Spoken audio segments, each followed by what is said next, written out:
Good evening सभी साथियों को एक बार फिर से। और बात कर रहे हैं इसमें हिस्ट्री वाले पोर्शन में। हमने बाबर, हुमायूं, उसके बाद अकबर, अकबर के बाद जहांगीर, यहां तक हमने पढ़ लिया था। और आज आगे बात कर रहे हैं शाहजहां। नेक्स्ट हेडिंग लिखेंगे सभी लोग शाहजहां। और इसका जो समय है सन 1628 से लेकर के 1657, 56-57 तक यह शासक रहा। इसके समय की अगर बात करते हैं, सबसे पहले जहांगीर की जब मृत्यु होती है तो उसके बाद इसका जो बेटा खुर्रम बेटा था, खुसरो बड़ा बेटा था लेकिन उसकी हत्या कर दी थी। और उसके बाद खुर्रम जो है शाहजहां की उपाधि लेकर के शासक बना था। ठीक है, तो इस बात को ध्यान रखना है। जहांगीर की मृत्यु के बाद, जहांगीर की मृत्यु के बाद खुर्रम ने शाहजहां की उपाधि लेकर, खुर्रम शाहजहां की उपाधि के साथ सन 1628 में मुगल शासक बना। ठीक है, इसके बारे में मैंने आपको पहले भी बताया था। जब इसने एक अहमदनगर का युद्ध किया था सन 1617 में, सन 1617 में अहमदनगर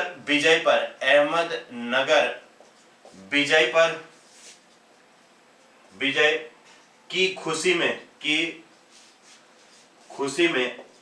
जहांगीर ने खुर्रम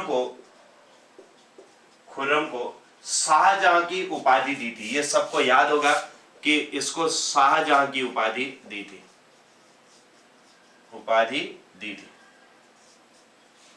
ठीक है, इस बात को आप लोग पहले ही पढ़ चुके हो ऑलरेडी। और इसमें इसके अलावा इसके पिता की अगर बात करें, पिता जहांगीर, पिता का नाम हमने देखा जहांगीर।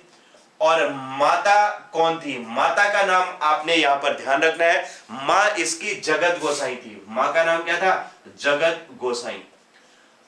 अब जहांगीर की पत्नियां तो हमने देखा था, मानबाई भी थी, जगत गोसाई भी थी और नूरजहां भी थी। लेकिन जो ये खुर्रम था, खुर्रम किसका पुत्र था? तो जगत गोसाई का पुत्र था। अब इसका विवाह किससे हुआ इसको ध्यान रखेंगे। इसका विवाह सन 1617 में हुआ था। विवाह सन 1617 में आसफ खां की बेटी अर्जुमंद बानो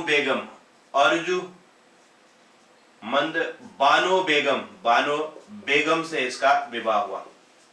ठीक है, और जिसे अर्जुमंद बानो बेगम, जिसे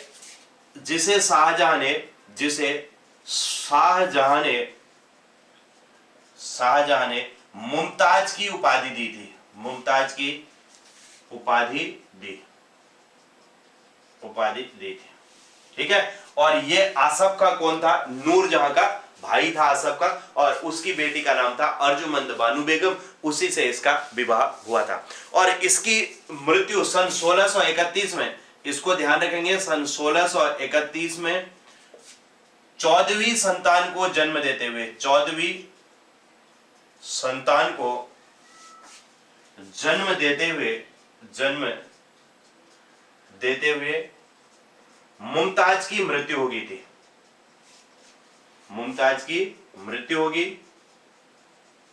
मृत्यु हो गई। ठीक है, और जिसे आगरा में दफनाया गया,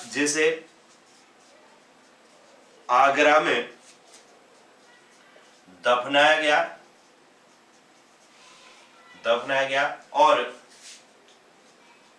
मुमताज की याद में शाहजहां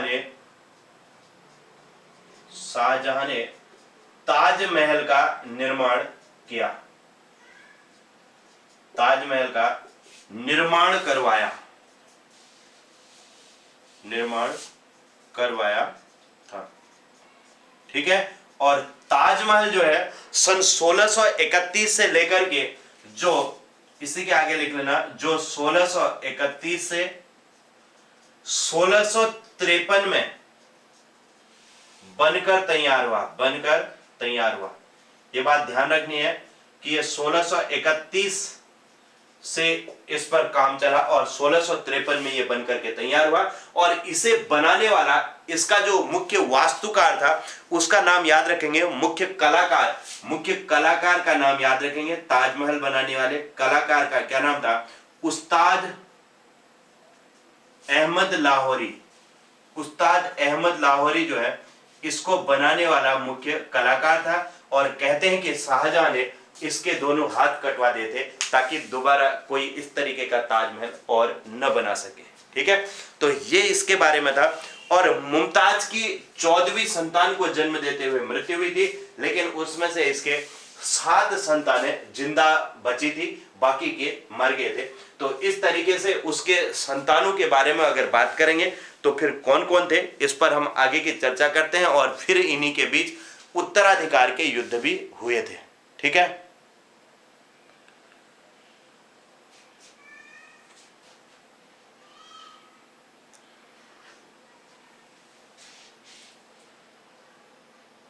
इंसा खान ने इसकी रूपरेखा बनाई थी। ठीक है, ताजमहल की रूपरेखा किसने बनाई? तो रूपरेखा, उसका मतलब नक्शा किसने बनाया? तो इंसा खान ने बनाया। इंसा खान ने इसकी रूपरेखा बनाई, लेकिन बनाने वाला जो मुख्य कलाकार था उसका नाम उस्ताद अहमद लाहौरी था। हो गया क्लियर? उस्ताद इंसा खान ने इसकी रूपरेखा बनाई और उसको बनाने वाला मुख्य जो है कलाकार उस्ताद अहमद लाहौरी था। अब देखिए, एक बात ध्यान रखेंगे, शाहजहां के समय को स्थापत्य कला का स्वर्णकाल भी कहते हैं। जहांगीर के समय को चित्रकला का स्वर्णकाल कहते हैं। अकबर के समय को हिंदी साहित्य का स्वर्णकाल कहते हैं। अब हम बात करें शाहजहां के समय को, तो स्थापत्य कला का स्वर्णकाल कहते हैं। तो इस बात को ध्यान रखेंगे, शाहजहां के समय को स्थापत्य कला का स्वर्णकाल कहते हैं। ठीक है, अब इसके समय पर प्रमुख कार्य कौन कौन से हुए? प्रमुख स्थापत्य क्या किए इसने? इसको याद रखना, मोतीलाल जा आमखा। ठीक है, एक तो इसने मोती महल बनाया आगरा में, दूसरा इसने लाल किला बनाया दिल्ली में, तीसरा इसने जामा मस्जिद बनवाई दिल्ली में, चौथा इसने दीवाने आम बनाया, दीवाने आम दिल्ली में, दीवाने खास बनाया, दीवाने खास ये भी दिल्ली में बनाया।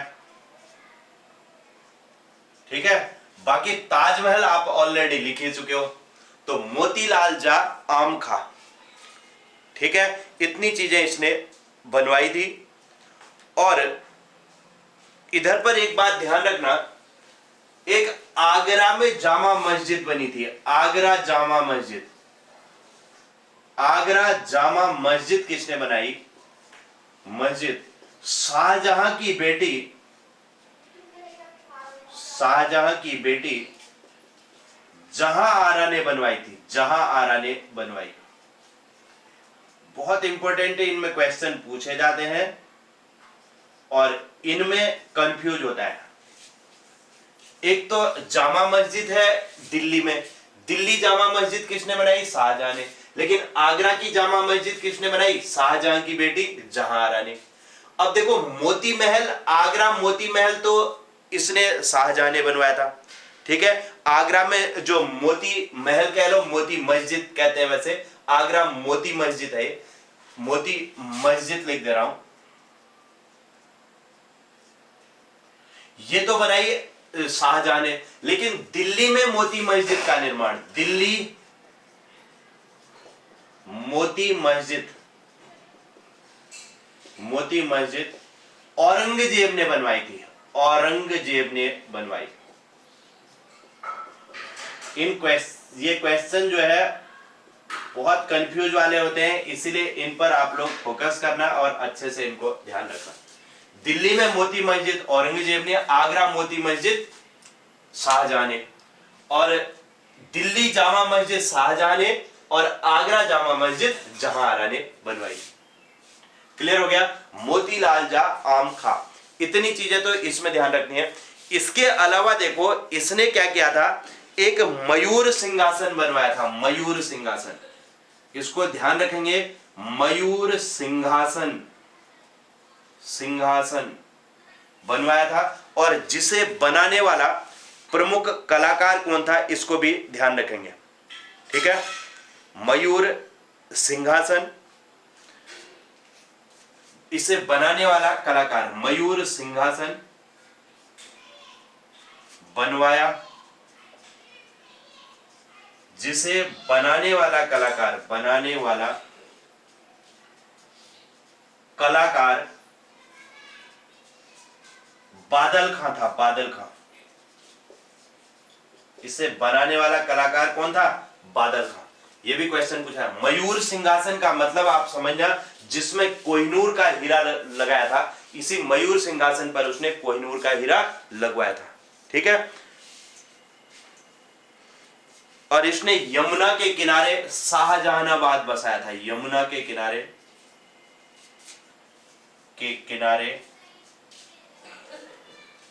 शाहजहानाबाद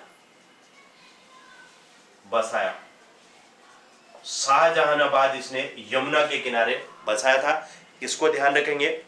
और इसने एक तो हिजरी संवत चला दिया था, इलाही संवत के स्थान पर, इलाही संवत अकबर ने चलाया था, इसने इलाही संवत के स्थान पर पुनः हिजरी संवत चलाया, पुनः हिजरी संवत चलाया। एक इस पॉइंट को भी ध्यान रखेंगे, हिजरी संवत दोबारा किसने चलाया था? तो इसने चलाया था। और एक और चीज ध्यान रखना है, इसने तीर्थ कर दोबारा लगा दिया था, तीर्थ कर, तीर्थ कर अकबर ने खत्म किया था, तीर्थ कर पुनः लगाया था। ये इसके समय के कुछ कार्य हैं, इन पर आप लोगों ने ध्यान रखना है, ठीक है? तीर्थ कर इसने दोबारा लगा दिया था।